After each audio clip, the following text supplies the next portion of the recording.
Minecraft Steve, take me by the block, lead me to the biome that you understand. On Minecraft Steve, the adventure to the mine shaft with the diamonds is really cool. Oh, Minecraft Steve, the mine filled with diamonds is super good. And I wish to come back. Minecraft Steve, take me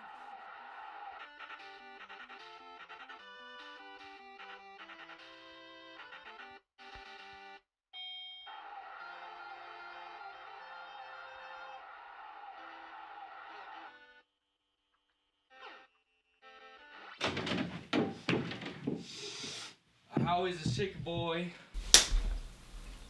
I brought you a present. Okay. Open it up. A book? When I was your age, schools were still segregated. Does it have any Pokemon in it? No. Once upon a time, there was 3 little pigs. In a warm cabin in the woods, a old mother cared for her 3 little pigs, but food was scarce. So when they were old enough, she sent them away from home and told them to never return, to go as far away from here as possible. She was afraid. They decided to settle in a vast, dark, mysterious forest. First, Little Pig was very lazy. He didn't want to work at all, and he built his house out of straw. The second Little Pig worked a little harder, but he was somewhat lazy too, and he built his house out of sticks. Then, they sang and danced and played together the rest of the day. The third Little Pig worked hard all day and built his house with bricks. It was a sturdy house, complete with a fine fireplace and a chimney. It looked like it could withstand the strongest winds. But the next day, something changed. A giant, ferocious wolf, looking for the pigs, apparated in the woods near the pigs. He appeared different than an ordinary wolf. His eyes were blackened, and it seemed as though his body was falling apart. He saw the straw house, and he smelled the pig inside. So he knocked on the door and said, Little pig, let me in, let me in. I've come to devour you and your little brothers. But the little pig saw the wolf's big paws through the keyhole, so he answered back, Nah, Chief. Then the wolf showed his teeth and said, Then I'll huff, and I'll puff, and I'll blow your house down. So he huffed and he puffed, and he blew the house down. The wolf opened his jaws abnormally wide and bit down as hard as he could. But the first little pig escaped and ran away to hide with the second little pig. The first little pig felt as a divine miracle had taken place, since he wasn't eaten. The wolf continued down the lane as he passed by the second house made of sticks, and he saw the house and smelled the pigs inside.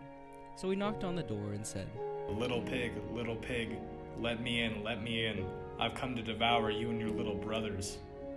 But the pigs saw the wolf's pointy ears through the keyhole, so they answered back. Nah, Chief. So the wolf showed his teeth and said. So he huffed, and he puffed, and he blew the house down. The wolf was greedy, and he tried to catch them both at once, but he was too greedy and got neither. His big jaws clamped down on nothing but air, and the 2 little pigs scrambled away as fast as their little hooves would carry them. The wolf chased them down the lane, and he almost caught them, but they made it to the brick house and slammed the door before the wolf could catch them. The 3 little pigs, they were very frightened. They knew that the wolf wanted to eat them, and that was very, very true. Food wasn't only scarce for the pigs, but all of the animals. And now he could smell all 3 pigs inside, and he knew that 3 pigs would make a lovely feast. So the wolf knocked on the door Little and said, pigs, let me in, let me in. But the little pigs saw the wolf's narrow eyes through the keyhole, so they answered back.